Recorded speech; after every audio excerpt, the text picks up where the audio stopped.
Everyone, कैसे हैं आप सभी स्टूडेंट। तो आज के इस वीडियो में मैं आप सभी बच्चों को FYP सेमेस्टर 2 AC इंग्लिश के पेपर में 15 नंबर के जो सवाल पूछे जाते हैं पेपर में, वो सवाल आपको बता रहा हूँ इस वीडियो के थ्रू। शेयर कर दीजिएगा इस वीडियो को अपने सभी दोस्तों के साथ। बाकी हमारे चैनल पे पूरा कोर्स पढ़ाया हुआ है आप सभी बच्चों को, AC इंग्लिश का, डिजिटल एजुकेशन का, मैथमेटिकल, जो भी पेपर पढ़ने वो सारे सेमेस्टर 2 का अपलोडेड है, जाके देखिए, दोस्तों को शेयर करिएगा। लगता है वीडियो हेल्पफुल है, कमेंट बॉक्स में विचार बता सकते हैं।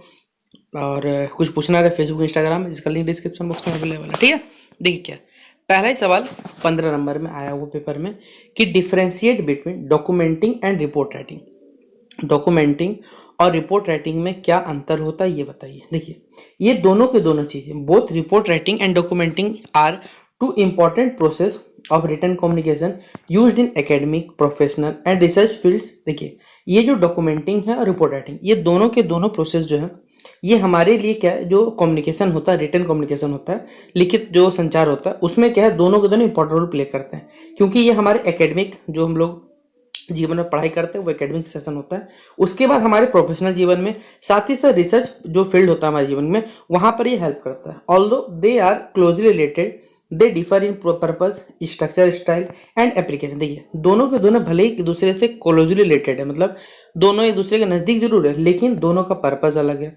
स्ट्रक्चर अलग है, स्टाइल अलग है, एप्लीकेशन यूजेस अलग अलग है। अंडरस्टैंडिंग मतलब हम भी इस चीज़ को समझने के लिए यहाँ पर हमने आपको कुछ कैसे डेफिनेशन के हिसाब से कुछ अंतर बताए, वो इस प्रकार यहाँ लिखा हुआ, आइए पढ़ के सुनाते हैं।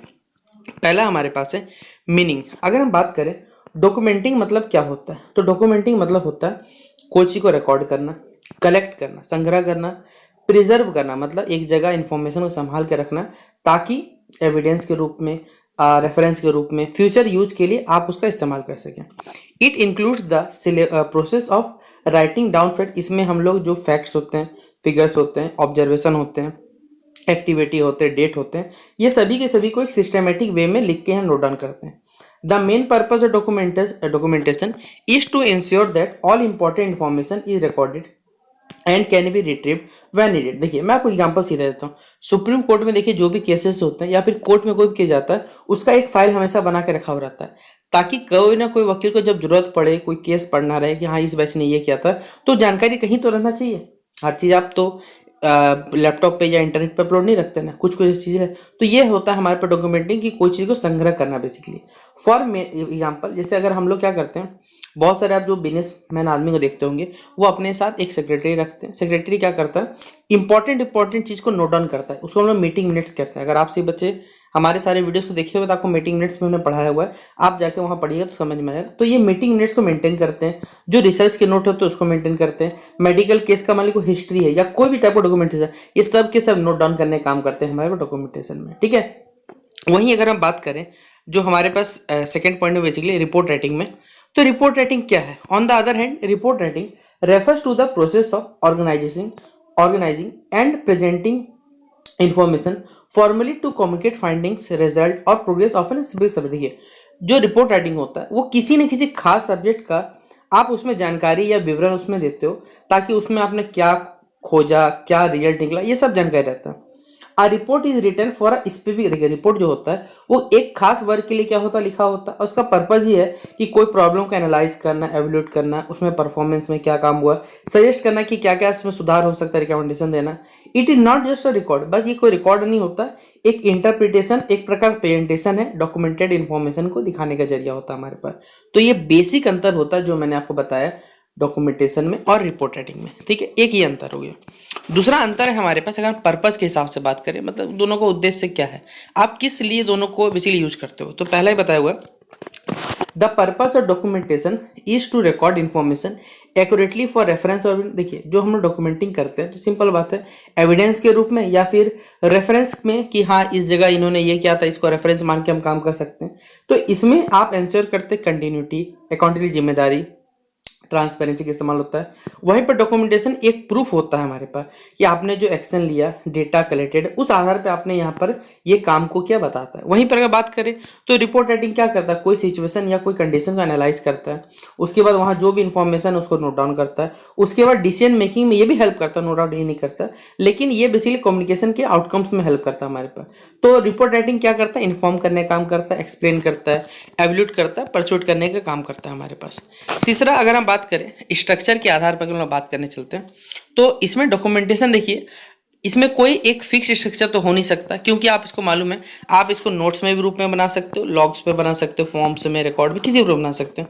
तो इसका स्टाइल जो रहता है वो लैब डॉक्यूमेंटेशन, बिजनेस डॉक्यूमेंटेशन हो गया, मेडिकल इसमें होता है। वहीं पे रिपोर्ट राइटिंग को लिखने के लिए आपको एक तरीका फॉलो करना पड़ता है, कि मैनर होता है लिखने का, उस चीज़ को फॉलो करना है। जैसे टाइटल डालिएगा, क्या क्या टेबल ऑफ कंटेंट लिखना चाहते हैं, इंट्रोडक्शन हो गया, क्या डेटा आपने पढ़ा, कंक्लूजन क्या हुआ, फिर कहाँ से रेफरेंस लिए, ये सभी चीज़ों को एक आपको स्टेप बना के क्या करना पड़ता है, लिखना पड़ता है। लेकिन ऐसा हमारे पास बाकी डॉक्यूमेंटेशन नहीं है। अगर हम बात करें फोर्थ नंबर पॉइंट के आधार पे कंटेंट एंड स्टाइल के बारे में, तो देखिए डॉक्यूमेंटेशन क्या है, एक फैक्चुअल बेस्ड काम होता है। यहाँ पर सभी चीज़ों को ब्रीफ में लिखा जाता है, डिस्क्रिप्टिव रूप में लिखा जाता है। तो ये बेसिकली उन चीज़ों पर फोकस करता है जो कि आप वहाँ पर ऑब्जर्व किया हुआ, क्या क्या चीज़ बीता उस आधार पे। तो लैंग्वेज जो रहता है इसमें स्ट्रेट फॉरवर्ड रहता है, ऑब्जेक्टिव यानी मोटिव रहता है, वो क्लियर रहता है, कोई भी बिना यहाँ पर एनालिसिस किया इंटरप्रिटेशन। लेकिन वहीं पर रिपोर्ट राइटिंग में आपको फैक्ट्स भी देना है, इंटरप्रिटेशन भी बताना है, यहाँ पर एनालाइज करना है, सॉल्यूशन प्रोवाइड करना है, साथ ही साथ टोन आपका फॉर्मल होना चाहिए, एनालिटिकल होना चाहिए, आपको क्लैरिटी होना चाहिए, फोकस्ड होना चाहिए, एविडेंस बेस्ड आपको यहाँ पर रीजनिंग करना चाहिए, ये बताया गया यहाँ पर। ठीक है, अगला है यूज एंड एप्लीकेशन के बारे में बात करें फिफ्थ नंबर पॉइंट के आधार पे, कि डॉक्यूमेंटेशन बेसिकली क्या है हमारे पास है। ये सबसे ज़्यादा इस्तेमाल होता है क्योंकि research, project notes, attendance sheet, financial record, ये सभी सब इसमें आता है। तो फ्यूचर रेफरेंस के लिए, ऑडिट्स की अकाउंटेबिलिटी के लिए हम लोग इसका इस्तेमाल करें डॉक्यूमेंटेशन का। रिपोर्ट राइटिंग के लिए अगर बात करते हैं तो रिपोर्ट राइटिंग का यहाँ पर हम लोग कम्युनिकेशन फाइंडिंग्स में इस्तेमाल करते हैं, ताकि जो भी अथॉरिटीज है, स्टेक होल्डर्स, उनको हेल्प हो सके। जैसे प्रोग्रेस रिपोर्ट हो गया, annual report, investigation report, research report हो गया, ये सब के सब इसके एग्जाम्पल है। और रिपोर्ट राइटिंग जो बेसिकली होता है हमारे पास, वो डॉक्यूमेंटेशन डेटा से उठाया जाता है, ये बता दिया गया है। ठीक है, एग्जाम्पल बात करें तो डॉक्यूमेंट स्टाइल में रिकॉर्डिंग होगा, किसी कंपनी के लेजर का बेसिकली डेली सेल्स हो गया।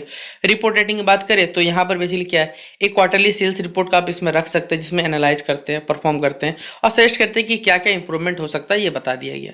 तो टोटल 6 पॉइंट में डिफरेंस था। अगर हम बात करें कंक्लूजन में, तो डॉक्यूमेंटेशन क्या है, बेसिकली एक प्रोसेस है हमारे पास रिकॉर्डिंग करने का, मेंटेन डेटा को मेंटेन करने का। रिपोर्ट राइटिंग है जो प्रोसेस होता है बेसिकली एनालाइज करने का और डेटा को प्रेजेंट करने का, एक फॉर्मल, एक मीनिंगफुल वे में। तो इस प्रकार आप अंतर लिखना चाहे आप लिख सकते हैं।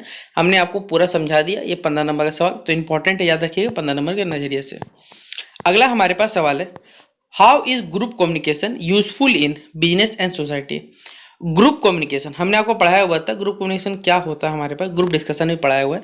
तो ग्रुप कम्युनिकेशन क्या होता है और ये किस प्रकार हमारे लिए बिजनेस और सोसाइटी के लिए ये हेल्पफुल है, मददगार है, ये आपको प्रूफ करना है या फिर कह सकते हैं बताने बोला गया। ठीक है, तो आइए जानते हैं सबसे पहले ग्रुप कम्युनिकेशन होता क्या है, तब हम उसके जानेंगे यूजफुलनेस हमारे पास क्या क्या हो सकते हैं। तो यहाँ बताया हुआ है कि ग्रुप कम्युनिकेशन बेसिकली रेफर करता है इंफॉर्मेशन का एक्सचेंज, मैसेज का एक्सचेंज, लेकिन एक छोटा हो चाहे बड़ा ग्रुप हो, दोनों के बीच में होना चाहिए और दोनों के यहाँ पर कॉमन गोल या फिर एक ही लक्ष्य होना चाहिए, तभी ये काम करता है। It is essential part of both business and social life. ये हमारे बिजनेस और सोशल लाइफ दोनों के लिए क्या है, जरूरी है। तो बेसिकली हमारे पास, और ये हमारे पास अगर ये ग्रुप कम्युनिकेशन क्या होगा, अगर इफेक्टिव होगा तो लोगों तक जानकारी या इन्फॉर्मेशन सही तक पहुँच पाएगी। अगर हम सिंपल शब्दों में कहें तो ग्रुप कम्युनिकेशन लोगों को मदद करता है कि साथ में सोचे, प्लान करे, काम करे उस हिसाब से। तो ये मोस्ट पावरफुल टूल होता है एक प्रकार से, जब हम लोग कोऑर्डिनेशन में काम करते हैं, प्रॉब्लम सॉल्विंग में हेल्प करता है, डिसीजन मेकिंग में हेल्प करता है। ये सभी चीज़ें इसका फायदा है हमारे पास है। अगला अगर हम बात करें मीनिंग ऑफ ग्रुप कम्युनिकेशन के बारे में, तो ग्रुप कम्युनिकेशन यहाँ पर बता दिया हमारे पास कि ग्रुप कम्युनिकेशन आप दो या दो से ज़्यादा इंडिविजुअल के बीच में इन्फॉर्मेशन को शेयर करते हो, डिस्कस करते हो, कलेक्टिव डिसीजन लेते हो। यहाँ पर वेरियस यहाँ पर एग्जांपल हो सकते हैं, मीटिंग है, टीम डिस्कशन है, ब्रेन स्टॉर्मिंग सेशंस है, सेमिनार है, ऑनलाइन ग्रुप चैट होता है, ये सब यानी सबका एक कॉमन लक्ष्य होना चाहिए, तभी जाके ये क्या कर सकता है, काम कर सकता है, अदरवाइज ये काम नहीं करेगा। ठीक है, अगला है इंपॉर्टेंस इन बिजनेस। अगर हम बात करें इसका बिजनेस में क्या रोल है, तो आपको मालूम है बिजनेस वर्ल्ड में ग्रुप कम्युनिकेशन एक बहुत ही ज़्यादा यूजफुल चीज़ है हमारे पास, ताकि किसी ऑर्गेनाइजेशन के काम को वो स्मूथ कर सके। वहाँ जो टीम वर्क होता है उसको एनहेंस करता है, प्रोडक्टिविटी बढ़ाता है, जो भी इंप्लॉयज़ के बीच में कोऑर्डिनेशन होता है उसको बढ़ाया जाता है।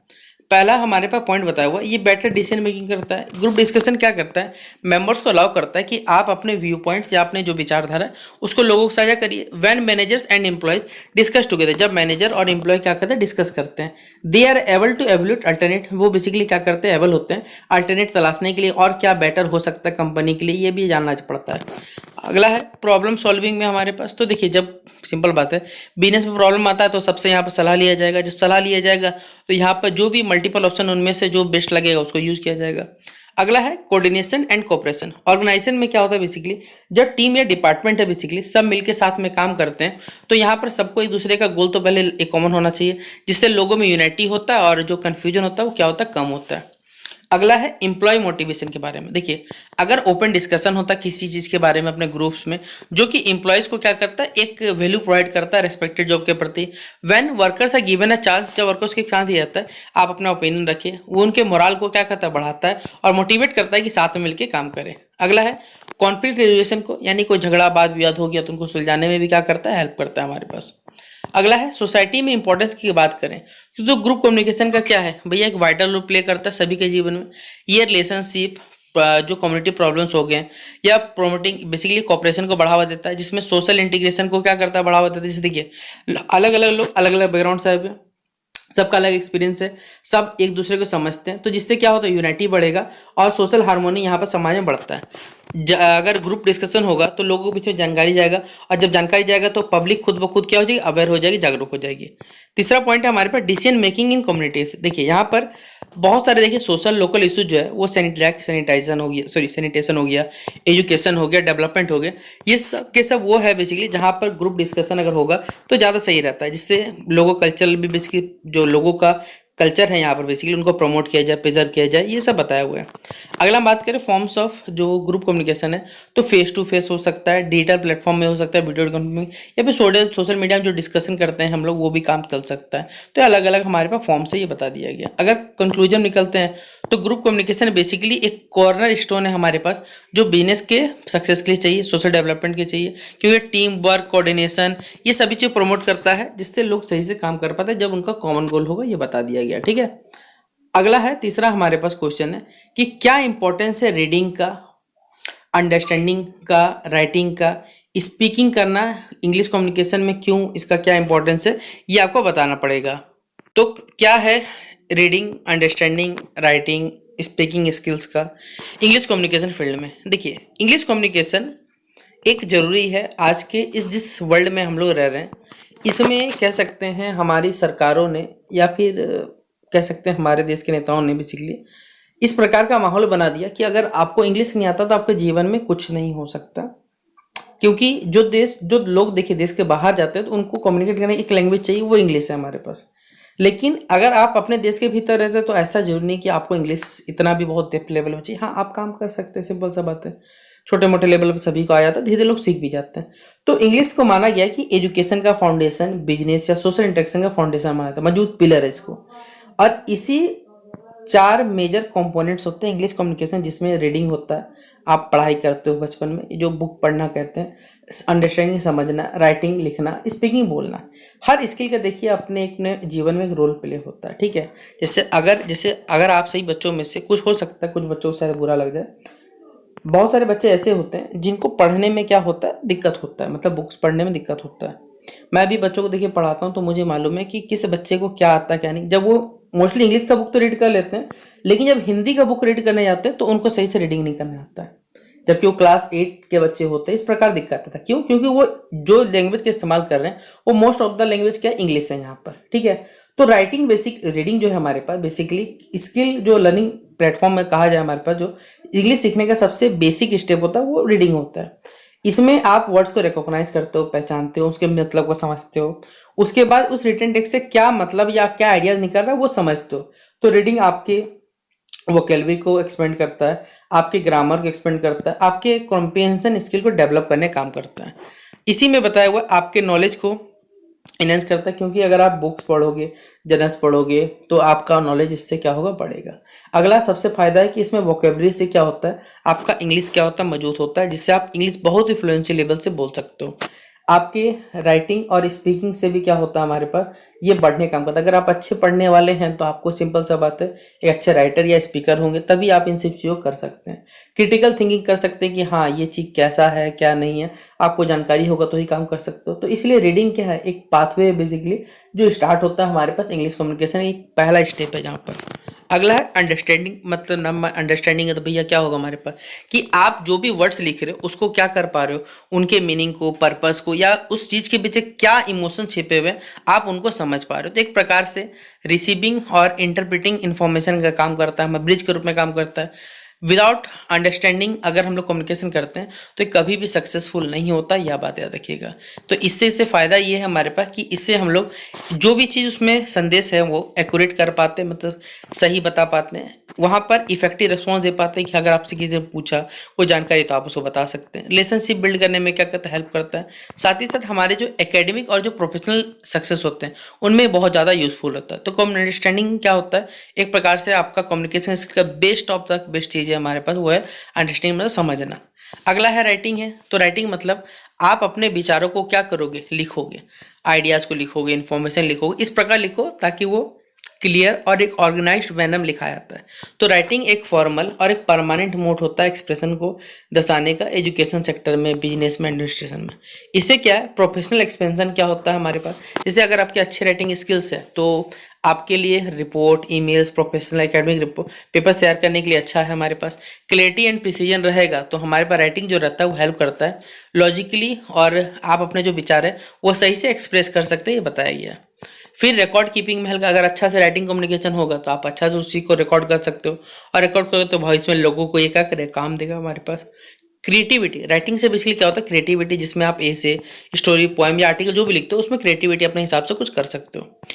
तो इसी प्रकार जो हमारे पास इफेक्टिव राइटिंग है वो हेल्प करता है हमारे पास लैंग्वेज में, लोगों के कम्युनिकेशन करने में हेल्प करता है।